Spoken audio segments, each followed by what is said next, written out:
There are 5 polling locations you can visit both tomorrow and Saturday from 8 a.m. to 4:30 p.m. Reporting in Bowling Green, I'm Isaac Calvert, WBKO News.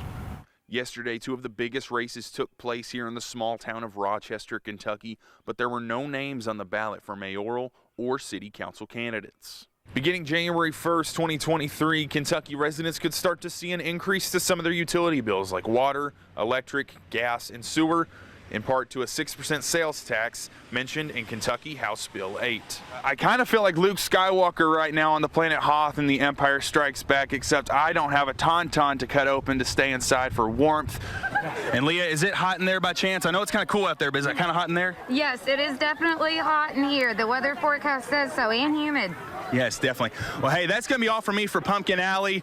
Happy Halloween, Gene, Shane, and everyone at WBKO. Parents and students were angered by the decision of school officials to not cancel school yesterday amidst a shooting threat. However, Senator Rand Paul, who was also targeted in the threat, says it's important to trust the judgment of local school officials and local law enforcement.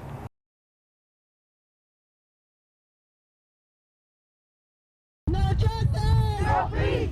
No justice! No peace! Protesters took to the streets of Bowling Green to make their voices heard and demand justice for Emmett Till, who was lynched for whistling at a woman in 1955 at the age of 14 years old. According to protest organizers, Carolyn Bryant Dunham, the now 87-year-old woman who accused Till, is living in an apartment complex on Shive Lane in Bowling Green, Kentucky. The protesters gathered outside the complex, urging a Mississippi court to order the arrest of Dunham, and say they will not stop fighting until justice is served. We're going to keep putting pressure on Carolyn Bryant until, from the cradle until she's in her grave. And I said pressure. That's right. We got to keep the pressure. This is not it. The fight's going to continue to keep going.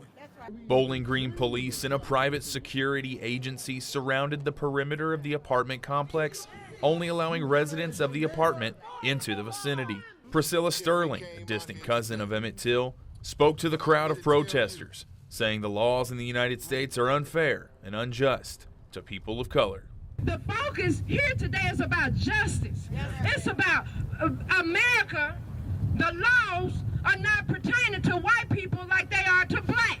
It's a double standard here when it comes to the laws in the United States. Despite Dunham's age and declining health, one of the protest organizers said she should still be arrested for her involvement in Emmett Till's death. He also says until she is arrested, there will be no peace.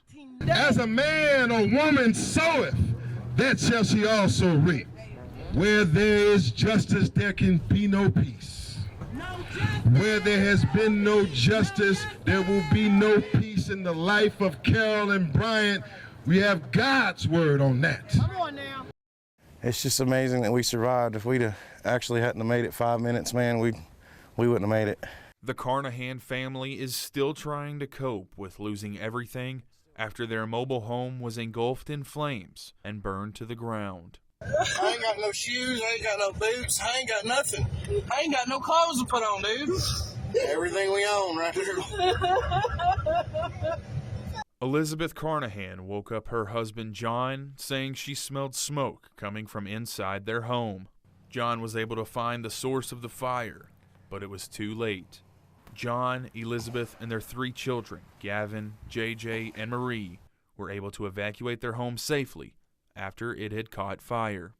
Our lives are the only thing that we saved. Everything else is gone. Although he is very thankful that his family made it out alive, John said the pain of seeing his family's home destroyed will not go away anytime soon.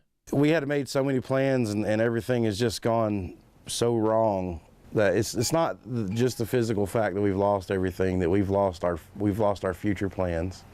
We've lost any hope of being as independent as we can be, and we're honestly still looking for somewhere to rent.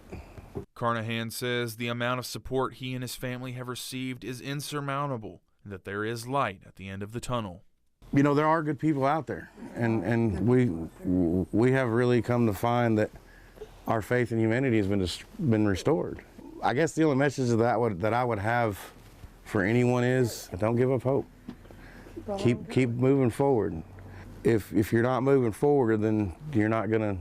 Then nobody knows that they can help you. Nobody knows what you need. Reporting in Cave City, I'm Isaac Calvert, WBKO News. It has been 9 months since the deadly December tornadoes devastated many western Kentucky areas. One Muhlenberg County woman, Brenda Moore, lost her home during the tornadoes. She and her dog were in the home when the tornadoes touched down, and it launched them both across their yard. It threw me out there, and then it picked me up. It dropped me again. I just prayed to God the whole time, because when I knowed it was going to take us out of home, I said, God, it's up to you. I mean, there's nothing I can do. She and her dog had been living in a motel until now. The Rio Central Church and nonprofit organization Hope with a Hammer drove up from Maryville, Tennessee to build Moore a brand new home, something she hasn't had in 9 months. I'm so tired of living everywhere else. Senior pastor of Rio Central, Tommy Roberts, says coming to Kentucky was a lot like helping out a neighbor in need. We help people that could never help themselves. They're without insurance, they're without means, or even the amount of family that could ever help them. So we want to restore their life back to them by building them a house. And we just pray that it sends the message that God hasn't forgotten about them. And we've gone as far as the Keys, South Texas, Louisiana. We've even built 3 homes for widows in the Bahamas from Hurricane Dorian. So coming to East Kentucky is just like being in our own backyard. You folks are a lot like us, and we really enjoy being here. Moore says she's still in awe of the work that has been done over the last week just for her. She also says if it wasn't for her faith, she would not be here in the first place. I'm still like in a fog trying to figure it out. I mean, it just, I never dreamed I'd be back home. Well, I didn't think I was even going to live. I mean, you know, when it came, but people says prayer don't help you. Yes, it does. God hears you. Reporting from Central City, Kentucky, I'm Isaac Calvert, WBKO News. With the return of college football comes the return of tailgating. The tailgating experience outside of LT Smith Stadium was filled with lots of camaraderie amongst the WKU faithful. One Hilltopper fan says that tailgating is one of the more fun parts of the game day experience. The tailgate can be bigger, and people that aren't coming out for tailgate that are just coming to watch the excitement on the field are really missing a big part of game day. You know, we've got a group of people, and we've made so many new friends and met so many folks over the years that we've been doing this that, I mean, for us, it's a rite of passage, right? Fans spent their time outside of the stadium playing cornhole, eating meals, and spending time with family and friends. Something Vicki Cooper says tailgating is all about. Well, because it gets you ready for the game. It's so cool. The more people that come out, the greater it is. It gets your energy up and gets you ready, pumped up, ready to go. And the big thing is just what it's all about. It's about fellowship and being with friends and, you know, getting excited about WKU football. So that's the best thing for us. Rod Hutchison says that the WKU game day experience is separated by how welcoming many Tops fans are and how passionate they are about their football team. I think the collegiate experience is maybe a little bit different, but I can tell you that they'll find so many people that would welcome them to come by and just be a part of a lot of the family tailgates that are around throughout campus. It is safe to say that WKU tailgaters are excited for the 2022 football season. Reporting in Bowling Green, I'm Isaac Calvert, WBKO News.